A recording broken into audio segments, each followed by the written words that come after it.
Oke, assalamualaikum warahmatullahi wabarakatuh. Jumpa lagi dengan saya Martin AMKM ya.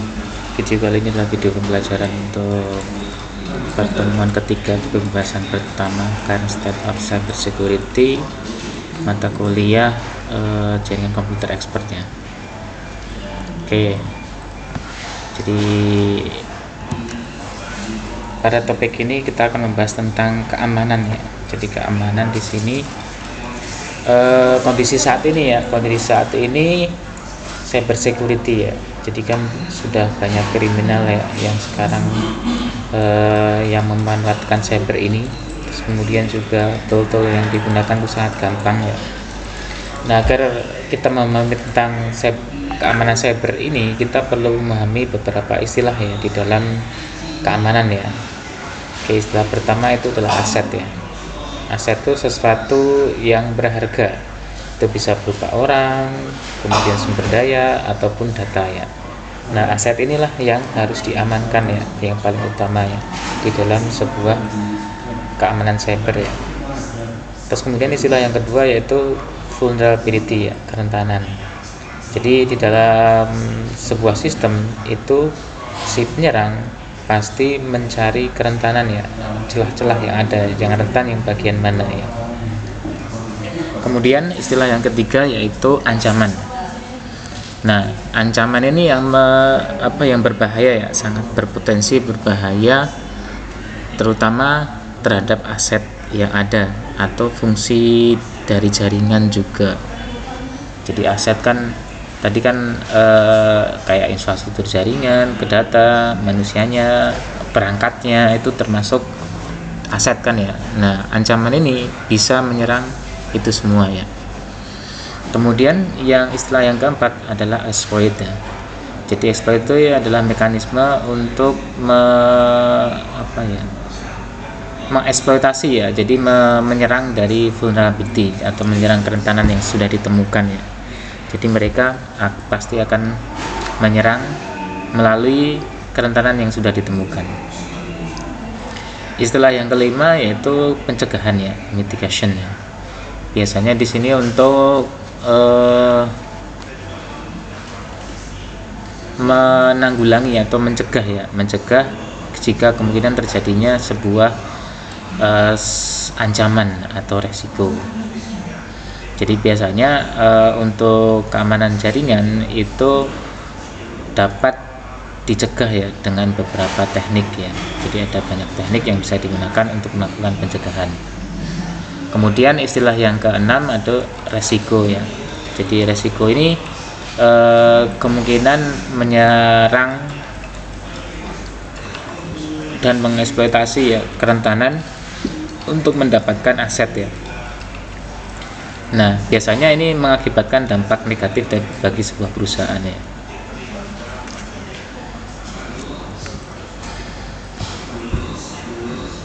Oke, untuk serangan dari jaringan sendiri itu ada beberapa faktor ya. Jadi berasal dari dua, biasanya dari internal dan eksternal. Nah, yang dari internal ini yang paling berbahaya karena bisa langsung merusak sistem, sedangkan dari luar kan melalui firewall dulu, sehingga mereka harus usaha lebih untuk dapat masuk ke dalam sistem. Nah, kemudian kalau jika terjadi serangan itu pasti akan mengakibatkan kehilangan data ya. Jadi yang paling penting kan di situ data ya. Walaupun semuanya juga penting sih, tapi yang paling utama untuk diamankan di dalam keamanan cyber itu adalah data. Nah, data itu bisa hilang, bisa dicuri, atau bisa banyak hal ya. Nah, contoh-contoh data yang hilang atau yang berdampak itu, yang pertama itu bisa jadi dampak dari data yang hilang ya. Ini yang pertama adalah berdampak pada merek ya, atau kehilangan reputasi. Jadi kalau mereknya sudah, saya ada sebuah brand ya, kemudian datanya dicuri oleh orang, nah terekspos kepada media, nah otomatis merek tersebut akan kehilangan reputasinya. Nah, setelah reputasinya hilang, biasanya dia tidak akan bisa berkompetisi ya. Jadi masing-masing perusahaan pasti berkompetisi dengan yang lainnya ya. Nah, kalau sudah tidak bisa berkompetisi, biasanya kemudian akan hilang pelanggannya ya. pelanggannya terus hilang, kemudian pendapatannya juga hilang, jadi berakibat banyak hal ya. Jadi kalau sudah nggak ada pelanggan otomatis pasti akan bangkrut ya. Nah biasanya kemudian akan bangkrut, tutup ya kalau sudah tidak bisa menutupi ya. Jadi kalau perusahaan kadang-kadang mengalami kerugian ya, kerugian sebesar berapa gitu di pemasukan dan pengeluaran lebih besar pengeluarannya. Kan sebuah perusahaan kan pasti memiliki operasional dana ya, dana operasional ya, ada untuk gaji karyawan, listrik, iklan dan sebagainya. Nah itu hasil dari misalnya dari organisasi tersebut mendapatkan hasil itu tidak sebanding dengan pengeluaran yang sudah dikeluarkan, maka itu akan merugi ya.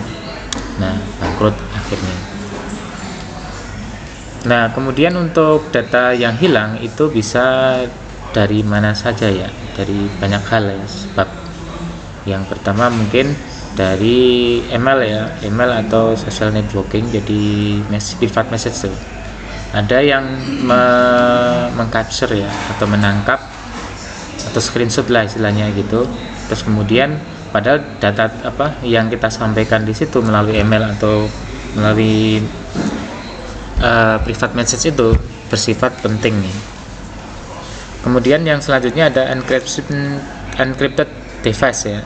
Jadi kan kalau kita data tidak diamankan, apalagi komputernya itu adalah komputer umum, hal-hal penting perlu kita lakukan enkripsi ya, agar data-datanya aman, tidak sembarangan orang bisa membuka. Kemudian juga ada cloud storage device. Nah ini juga mempengaruhi ya. Biasanya ini yang pengaruh itu pada keamanan ya. Keamanan di cloud storage ini biasanya adalah mungkin security-nya kurang bagus ya, karena biasanya masih baru. Nah gitu. Jadi kalau bisa kita menggunakan cloud storage itu yang benar-benar terpercaya ya. Walaupun kemungkinan semuanya juga bisa kena ya, tetapi kita meminimalisir istilahnya ya. Kemudian ada juga removable media. Jadi kita menyimpan data itu di dalam USB drive ya.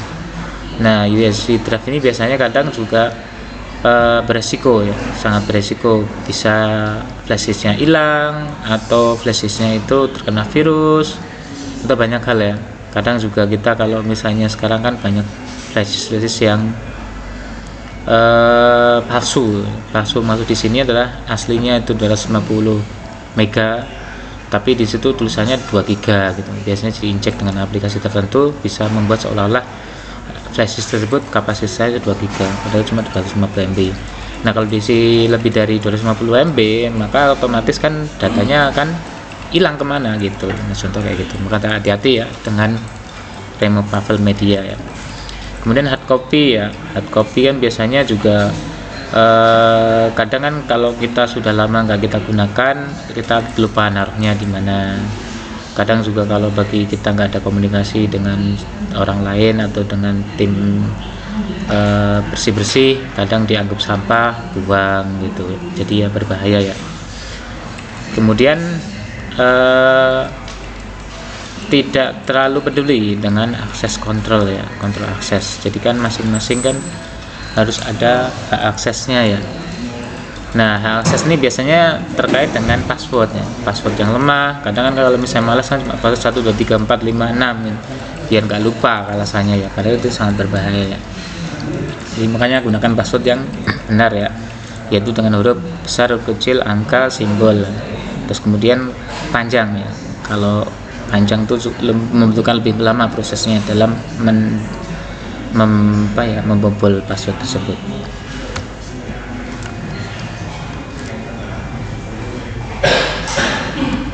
Oke ya, mungkin itu saja untuk topik yang pertama, pertemuan ketiga mata kuliah jaringan komputer expert ya. Kurang lebihnya mohon maaf. Saya akhiri, wassalamualaikum warahmatullahi wabarakatuh.